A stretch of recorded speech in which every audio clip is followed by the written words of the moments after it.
ఎన్నికలు దగ్గర పడుతున్న కొద్దీ ఏ నాయకులు ఎటువైపు అనేది స్పష్టత వస్తోంది. ఇన్నాళ్లు వైకాపాలో ప్రముఖంగా ఉన్నవారు ఉన్నట్టుండి ఆ పార్టీకి గుడ్ బై చెప్పి సైకిల్ ఎక్కుతుంటే, తెలుగుదేశంలో ఎమ్మెల్యేలుగా, ఎంపీలుగా పదవులు పొంది ఫలాలు పొందిన వారు చివరి నిమిషంలో టీడీపీకి షాకులు ఇస్తున్నారు. మొన్నటి వరకు వైకాపాలో ఆ రాష్ట్ర అధ్యక్షుడు వైఎస్ జగన్మోహన్ రెడ్డికి అత్యంత సన్నిహితంగా మెలిగిన నాయకుల్లో Telugu senior hero, super star Krishna సోదరుడు ఘట్టమనేని ఆదిశేషగిరిరావు ఒకరు. ఆయన ఎంత ముఖ్యుడంటే, వైఎస్ జగన్ అమరావతిలో నిర్మించుకుంటున్న ఇంటి పనులన్నీ ఆయనే పర్యవేక్షించేంత. అటువంటి ఘట్టమనేని ఉన్నట్టుండి వైకాపాకు రాజీనామా చేసి తెలుగుదేశం తీర్థం పుచ్చుకున్నారు. ఈ పరిస్థితుల్లో సూపర్ స్టార్ కృష్ణ కుటుంబం తెలుగుదేశం పార్టీకి దగ్గరవుతోంది అనే పుకార్లు సోషల్ మీడియాలో వైరల్ అవుతున్నాయి. వాస్తవానికి రాజకీయంగా కృష్ణ తెలుగుదేశం పార్టీకి వ్యతిరేకి. ఎన్టీఆర్ తెలుగుదేశం పార్టీ పెట్టాక సినీ గ్లామర్ తోనే అడ్డుకోవాలి అనే ఆలోచనతో కాంగ్రెస్ పార్టీ కృష్ణకు అప్పట్లో ఏలూరు నుంచి ఎంపీగా టికెట్ ఇచ్చింది. కృష్ణ ఎన్టీఆర్ కు వ్యతిరేకంగా కొన్ని సినిమాలు కూడా తీశారు. కొన్నిటికి తెర వెనకుండి మద్దతిచ్చారు. అయితే 1994 తర్వాత కృష్ణ రాజకీయాల నుంచి నెమ్మదిగా దూరమయ్యారు.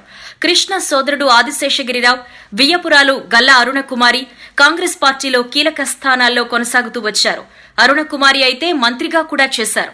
2014 రాష్ట్ర విభజన అనంతరం గల్లా కుటుంబం కాంగ్రెస్ పార్టీకి గుడ్ బై చెప్పి తెలుగుదేశంలో చేరారు. గల్లా అరుణకుమారి చంద్రగిరి నుంచి ఎమ్మెల్యేగా, ఆవిడ కుమారుడు గల్లా జయదేవ్ గుంటూరు నుంచి ఎంపీగా పోటీ చేశారు.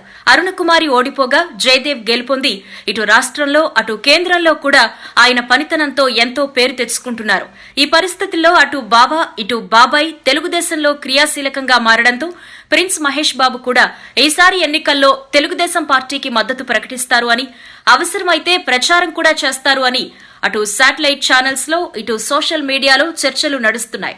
అయితే వీటిపైన మహేష్ బాబు భార్య నమ్రత స్పష్టత ఇచ్చారు. మహేష్ బాబుకు చంద్రబాబు అన్నా, ఆయన పనితీరన్నా, ఆయన ఆలోచనలన్నా ఎంతో గౌరవమని, కానీ రాజకీయాల్లోకొచ్చే ఉద్దేశం కానీ, ఏదైనా రాజకీయ పార్టీకి మద్దతిచ్చే ఉద్దేశం కానీ లేదు అని తేల్చి చెప్పారు.